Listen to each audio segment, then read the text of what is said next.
अस्सलाम वालेकुम दोस्तों, जाहिद हेल्प हाउस नए चैनल के साथ नई वीडियो लेके हाजिर हुआ है। दोस्तों इस चैनल को आप सब्सक्राइब कर लीजिए। ये मेरा नया चैनल है, इसमें मैं हर तरह की सऊदी अरब में रहने वाले दोस्तों के लिए वीडियोस अपलोड करता रहता हूं और इसके अलावा यूट्यूब या दीगर मोबाइल वगैरह की छोटी मोटी वीडियोज भी मैं इस पे अपडेट करता हूँ, जिससे आपकी इन्फॉर्मेशन में इजाफा होता है, आपको नई चीज सीखने में मिलती है। इसके अलावा दोस्तों अगर आप मोबाइल वगैरह में कंप्यूटर नेटवर्किंग में इंटरेस्ट रखते हैं तो ये ऑनलाइन IT सोल्यूशन के नाम से चैनल है, इसको सब्सक्राइब कर लीजिए। यहाँ पे हर तरह की नेटवर्किंग मोबाइल्स की इन्फॉर्मेशन, आपको कंप्यूटर से कोर्सेज वगैरह की हर तरह की इंफॉर्मेशन यहाँ इस चैनल पे आपको मिल जाएगी। इसको आप जरूर सब्सक्राइब कीजिए। इस चैनल हेल्प हाउस को जरूर सब्सक्राइब कीजिए ताकि आपको हर तरह की इंफॉर्मेशन मिले। कोई भी क्वेश्चन है मुझे वीडियो में कमेंट्स करिए, मैं इंशाल्लाह फीडबैक दूंगा। मेरा व्हाट्सएप और ईमो नंबर है 0581014313। आप मुझसे इस नंबर पे कभी भी कॉन्टेक्ट करिए, इंशाल्लाह मैं आपको पूरी फीडबैक दूंगा। यहाँ पे हर तरह की इंफॉर्मेशन मैं आपको इस चैनल पे इंशाल्लाह दूंगा। दोस्तों इस वीडियो में मैं आपको बताऊंगा कि जब आप पाकिस्तान से, इंडिया से या किसी भी मुल्क से आते हैं तो क्या आप वहाँ पासपोर्ट रिन्यू करवा के आ सकते हैं। मान लीजिए आप यहाँ से छुट्टी जा रहे हैं, आपका पासपोर्ट बचा है 5-6 महीने, साल, आपकी 3-4 महीने छुट्टी है। अब आप यहाँ पे पासपोर्ट रिन्यू नहीं करवा सके किसी वजह से, जो है आपको जल्दी जाना था, एमरजेंसी लीव गए हैं या किसी और वजह से आपने पासपोर्ट रिन्यू नहीं करवाया, तो आप अपना पासपोर्ट जो है वो अपने मुल्क से रिन्यू करवा के वापस आ सकते हैं या नहीं आ सकते। तो दोस्तों अगर आप किसी भी मुल्क से बिलोंग करते हैं, पासपोर्ट रिन्यू करवाने का सेम ही सिस्टम है।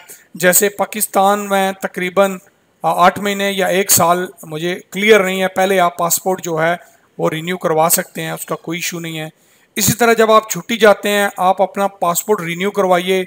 आप किसी भी मुल्क से हैं, रिन्यू करवा के आप वापस आ सकते हैं, लेकिन ये याद रखिए कि आपका जो पुराना पासपोर्ट होगा जिस पे आप गए हैं वो एक्सपायर नहीं होना चाहिए, वापस आते हुए वो वैलिड होना चाहिए और उसको आपने नया पासपोर्ट बनवा के कैंसिल नहीं करवाना है। ये याद रखिएगा। एक बार मैं फिर रिपीट करता हूँ कि आप नया पासपोर्ट बनवा सकते हैं, अपने मुल्क में जाके ले नया पासपोर्ट लेके आ जाएं, ठीक है। उसको शो अप मत करें, आप बेशक साइड पे रख के लेके आ जाएं। आप अगर पाकिस्तान में कोई बोर्डिंग वगैरह में या इमिग्रेशन में पूछता तो आप शो करें, यहाँ कोई नहीं आपसे पूछेगा आके सऊदी में, तो यहाँ पुराना पासपोर्ट आप अपना दें, लेकिन पुराना पासपोर्ट आपने कैंसिल नहीं करवाना। ये याद रखिएगा, कैंसिल आपने यहाँ आके करवाना है। जब आप इन हो जाएं तो कुछ दिनों बाद जब मर्जी कैंसिल करवाएं, उसका कोई इशू नहीं होता। कैंसिल के लिए सिर्फ पासपोर्ट पे कैंसिल की स्टैंप लगती है और सिस्टम है ये कैंसिल नहीं करते।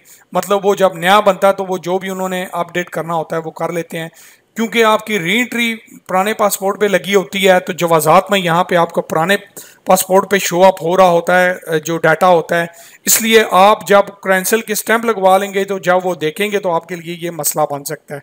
इसलिए आपने पुराना पासपोर्ट कैंसिल नहीं करवाना, आपने यहाँ आके करवाना है।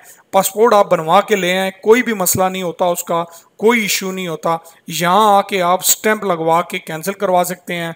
अगर आप कौंसलेट नहीं जा सकते, रियाज दूर है, आप इसीलिए अपने मुल्क से बनवा के आ रहे हैं, तो आप कहीं से भी कैंसिल की स्टैंप खुद लगा सकते हैं।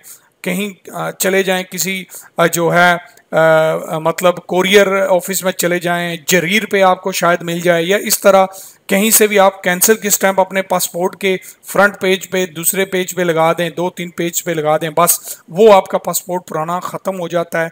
तो वो जो है नो मोर वैलिड, वो कैंसिल हो जाता है और आप पासपोर्ट अपने पुराने पे वापस आ सकते हैं और नया पासपोर्ट आप आके यूज़ कर सकते हैं। फिर उसकी आपको नकल मालूमात करवानी पड़ेगी, जिसकी वीडियोस मैंने तफसीलन दी हुई है नए की, और आप फिर दोबारा नए पासपोर्ट पे छुट्टी जा सकते हैं।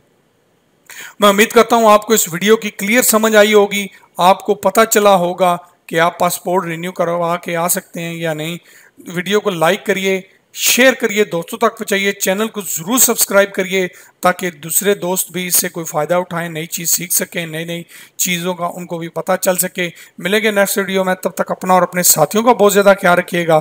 Thanks for watching.